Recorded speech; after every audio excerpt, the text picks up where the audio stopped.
बाथौ शिब धोरोम हान्जा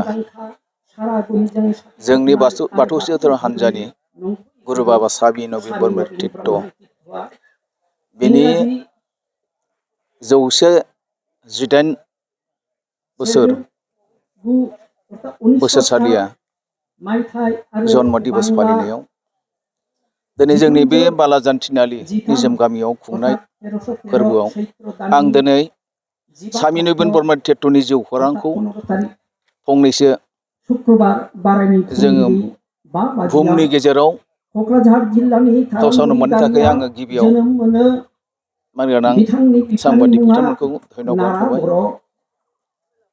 साबायखर खालामनाय जाबाय आरो आं जा हायो फंनैसो बुंनो थाखाय आङो गसंनाय जाबाय। साबि नबीन ब्रह्म तीर्थआ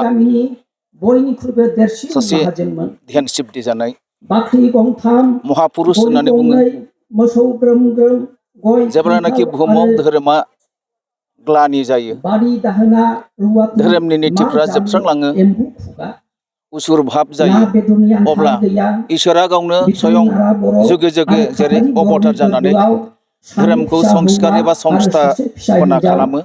थुद्रुप बेबादिनो साबि नबीन ब्रह्म तीर्थआ दिनै इसोरनि दैथायहरजानायाव जोनोम जानानै दिनै जोनोम मोननानै बिथाङा 118 बोसोर दिनैसिम जानायाव बिथाङा गावनि मावनाय कर्मआव धोरोमजोंनो दैदेनलांदोंमोन, धोरोमजोंनो बियो गेलेलांदोंमोन, ध्यान धारणा तपस्या सिद्धिजों बियो दैदेनदोंमोन। बेबादिनो दैदेननानै बर' जातिनि धोरोमखौ, गुबुंले समाजफोरखौ, गोदोलांनाय धोरोमफोरखौ खौसेथि खालामनो थाखाय साबि नबीन ब्रह्म तीर्थआ ध्यान धारणा तपस्यानि गेजेरजों दिनै जोंनो बाथौ शिब धोरोम आफाद मुङै गथायलाङो। बे बाथौ शिब धोरोम आफाद मुङै गथायनायाव गोबां धोरोमखौ संस्कार खालामनाय एबा समाजखौ संस्कार खालामनाय, समाजखौ गोग्गो थासारियाव लाबोनाय गोबांथार बानि नीतिफोरखौ जोंनो गथायलांदों, जोंनो फोरमायलांदों। बिथांनि माखासे गालांनाया समाजनि थाखाय जोबोद गोथार मोनसे निष्ठायै दैदेननाय मोनसे बानि दं। जातिया खौसे जानांगौ, खौसे नङाबा जातिया थांना थानो हाया।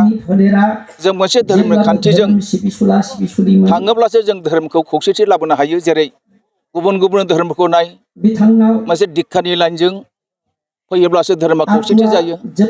जायनाव गुरु गैया बे धोरोमा माखासे गेजेर खन्द' एबा जोबथारनायाव फलद फलद जानानै थाङो।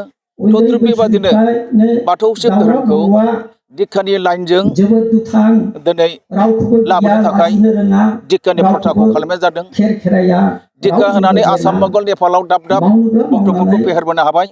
गोबां भक्तफोर दङ जोंनि बाथौ शिब धोरोम आफादाव। नाथाय बिथांनि माखासे धोरोम दैदेनलांनायाव गावनि आयु जोबनो थांनायाव माखासे धोरोमखौ रैखा खालामनो थाखाय, समाजफोरखौ फोसाबनो थाखाय, जातिखौ धोरोमखौ रैखा खालामनो थाखाय बिथाङा माखासे गावनि बिबानखौ गथायलांदों। जोंनि बाथौ शिब धोरोम हान्जायाव 10 जन गुरु बिबानखौ बिथाङा गथायलांनानै दिनैसिम 10 जन गुरुफोरखौ बे बुहुमाव गावनि गालांनाय धोरोम बानिफोरखौ फोसाबनो थाखाय बिथाङा जोंनो बिथोन होदों। बिथांनि धोरोमनि नेम नितिखौ लानानै जों दा धोरोमनि माखासे संस्कार, समाज संस्कार, जाति संस्कार, नखर संस्कार बेफोरखौ दिनैसिम जों फोसावगासिनो दङ, जेब्लाबो फोसावबाय थागोन। आङो आसा खालायो जोंनि बे बाथौ शिब धोरोम हान्जानि गेजेराव साबि नबीन ब्रह्म तीर्थनि माखासे जोंनो गथायलांनाय धोरोम नेम नितिफ्रा मुलुगनाङै जाहाथे बयजोंबो अनसायजाथों, बयजोंबो जाहाथे बाख्नायजाथों। गुरुनि नेहाथारि मानगोनां रबिचरन नार्जारि बिथाङा गिबियावनो नोंथांमोननि जेसेखिनि चेनेल फैनाय, मा चेनेल फैदों जोंहा, जेसेखिनि चेनेल फैदों नोंथांमोनखौ जोङो गिबियावनो जोंनि बाथौ शिब धर्म संघ मिरु आफादनि जानानै नोंथांमोनखौ रोजा रोजा साबायखर बावहरनाय थाहरबाय। सानसेनि हाबाफारि लानानै जेब्लाबो फालिबाय थानाय 118तम अर्थात 118थि बोसोरसालिया जिथु परम पूज्य जोंनि महर्षि बाथौ रत्न स्वामी नबीन ब्रह्मरि तीर्थनि जिथु जोनोम सानखौ जोङो सानसेनि हाबाफारि लानानै खुंनो लाहार फाहार जादों। बे खुंनायाव जोङो जोंनि बाथौ शिब धर्म संघनि गासै गुरु बाबामोन जोङो जयैनो जाफादों, पुरहित बाबामोन जों जयैनो जाफादों, आसाम बेंगल नेपालनि गासै दैदेनगिरि, मिरु आफादनिफ्राय लानानै रायजो आफादनि गासै दैदेनगिरि भक्त भक्तानि जों जयैनो बे जोनोम सानखौ 118तम जिथु जोनोम सान, बे जोनोम सानखौ जोङो गाजा गोमजायै नैबे थारुंगुरि गियान शक्ति जगाश्रमनि सिङाव थानाय जिथु निजोम गामि गुरुधाम बिथाङा बेवहायनो समाधि जादों। बेखिनियावनो जोङो बाबानि जिथु मावलांनाय हाबा, बे मावलांनाय हाबाखौ गोसोखांनानै जोङो जेब्लाबो बोसोरफ्रामबो जोङो जोनोम सानखौ फालियो। बे जोनोम सानखौ फालिनायाव जोङो फुङाव जोङो जिथु मेइन गेट, बे मेइन गेटखौ जोङो गुरु बाबानि जिथु नेहाथारि बाबानि गेजेरजों जोङो बेखौ बेखेवदों।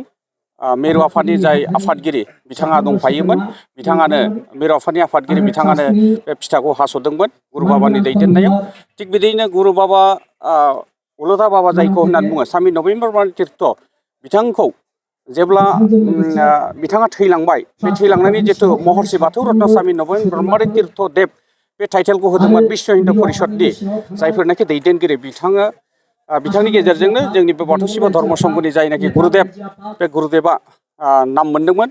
बिथाङा अरजानदालि जिथु उलथाबानि जायखौनाखि बिश्व बिख्यात जिथु सिकनाझार नौनोगोर, बे नौनोगोराव जेब्ला नैबे जोंनि ओनसोलाव 50 बोसोर आगोल गासैबो हाग्राजों बुंफबनायमोन, बे समावनो 14 बोसोर बे बनबास खाथिनानै बे ध्यान मोनखांनानै, ध्यान सिद्धि जाखांनानै बे धोरोमखौ फोसावबोदों। बे फोसावनाय आसाम बेंगल नेपाल गासैयाव फोसावबोदों आरोखि। दा बिथाङानो बे बाथौ शिब धर्म संघ नामखौ, बिमुंखौ होनानै जोंखौ बे धोरोमखौ देश बिदेशाव फोसावनो थाखाय जोंनो खाबु होदों। बे खाबु होनायनि थाखाय बिथांजों लोगोसे बिथांनि अर्धांगिनियाबो दिनै जोंनि गेजेराव गैलिया। बिथां सानैनि गुरुदेब बिमा आरो गुरु बिफाजों लोगोसे गुरु बिमा सानैबो समाधि स्थल दंखायो। बेयावनो बेहाय जोङो दहाय गोसोखांबाय, बिथांमोनखौ गोसोखांनानै जोङो महान जयगाहुतिबो जों होखांबाय। महान जयगाहुति होखांनानै महर्षि बाथौ रत्न स्वामी नबीन ब्रह्मरि तीर्थ ट्रास्ट कमिटि, बे ट्रास्ट कमिटिजों दिनैनि नैबे हाबाफारिया दैदेनजादों। दिनैनि कर्मखौ बिथांमोनानो स्पन्सर खालामनानै जोंनि बे उल्था बाबानि जिथु जोनोम सान, 118तम जोनोम सान, बेनि जिथु फाइनान्स पार्टखौ जोंहा ट्रास्ट कमिटियानो बेखौ होनानै बे सानसेनि हाबाफारिखौ जोङो खालामफुंदों। जोङो दिनैनि बे जिथु कर्मनि गेजेराव, दिनजरा कर्मनि गेजेराव जोङो बे गुरु ध्यान, गुरुखौ ध्यान खालामबासो जोङो सासे एकदम गोसोआव सान्थिजों लोगोसे बेमार आजार गैयै एकदम सान्थि परिबेस, गावजों लोगोसे बयखौबो मोजां बुजिफुंनो हानाय जिथु स्थिति, बे स्थितिखौ जोङो जिहेतु मोनो, बेनि थाखायनो जोङो गुरुदेबखौ जोङो खुलुमबाय। गुरु बाबाखौ दिनै बे खुलुमनायाव जोंनि गुरुनिनो आफादगिरि मानगोनां तुलेस्वर नार्जारि बिथाङा दैदेनदोंमोन। बेजों लोगोसे नेहाथारि गुरुदेब रबिचरन नार्जारि बिथाङाबो बे हाबाफारिखौ दैदेननायाव बाहागो लाफादोंमोन। वेस्ट बेंगलनि तुतुरि होननाय साखानि बिथाङावनो, बे वेस्ट बेंगलावनो थायो बिथाङा। बेनिफ्राय फैनानै फुङावनो मैयानिफ्रायनो फैनानै नै दिनैनि बे सानसेनि हाबाफारियाव बिथाङा बाहागो लागासिनो दङ। जोङो खावलायगोन, नैबे जोङो दिनैनि नैबे जिथु जोनोम सान जिथु खुंनाय, बे जोनोम सान खुंनायनि गेजेरजों जोङो बुहुमाव जेरैबो सान्थि परिबेस जाथों, बेनो जोंनि थाखाय कामना। बयबो जाहाथे जोङो मोजाङै एखे सुरजों, मानसि माहारिया बयबो जोंनो जोंनि थाखाय जाहाथे खुनु मोनसे जिब जिबिया थैनाङा, बेनि थाखायनो जोंनि बे खावलायनाय। गुरुदेबा जोंखौ जोङो मोजां सान्थि परिबेस लाखिनो थाखाय, जोङो देहा निरगि जानो थाखाय जानाय लोंनायनि फारसेबो एकदम स्ट्रिक्ट डिसिसन लानांगौ होननानै फैदों। जाय जानायनि गेजेरजों जोंनाव रागा, मुगैनाय, बिदिनो हिंसा भाब फैयो, बिदि आदारखौ जानायनि थाखाय गोजानाव थानो थाखाय जोंनि गुरुदेबा जोंखौ फोरोंलांदोंमोन। बिदि बायदिसिना जिथु गुरुदेबा जिथु मोजां कर्म मावलांनाय, बे कर्म मावलांनायखौनो फोसावनायानो जोंनि मेइन थांखि।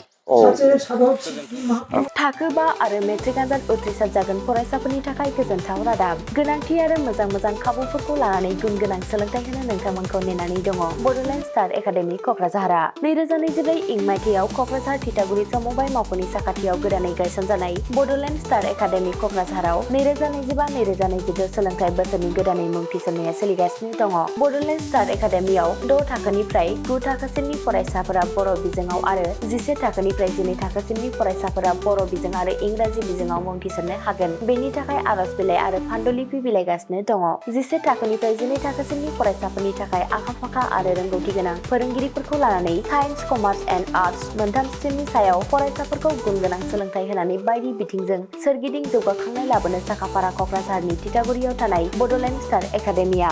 बड'लेण्ड स्टार एकाडेमियाव मुं थिसननोब्ला बाङाइ बेसेनाव मुं थिसननायनि गेजेरजोंनो फरायसाफोरा गाहायाव होनाय माखासे खाबुफोरखौ मोननो हागोन। इंराजि सोलोंनायनि खाबु, साखोन-सिखोन थाखो खथा, बिजाब बाख्रि, BPL थाखोनि फरायसा फरायसुलिफोरनि मुं थिसननायाव 20% मासुल रेहाय होनाय। बेजों लोगोसेनो नोंथांमोनहा JEE नीट आनजादनि थाखाय बेसेन नाङै फोरोंथाय, मान्थलि मक टेस्ट, जिउ राहा दानाय बायदि बायदि गियानलु आयदाफोरनि उफ्रा सोलोंफारिफोरनि खाबुफोरखौ मोननो हागोन। हौवासा आरो हिन्जावसाफोरनि थाखाय मुलाम्फा गोनां मोजां जामुं आरो मोजां थाग्रा खथानि खाबु गोनां हस्टेलनि खाबुफोरखौबो मोननो हागोन। बिदिब्ला गोबाव खालामाजासे नोंथाङाबो बड'लेण्ड स्टार एकाडेमियाव थाबैनो मुं थिसननायनि थाखाय सुलाद लादो।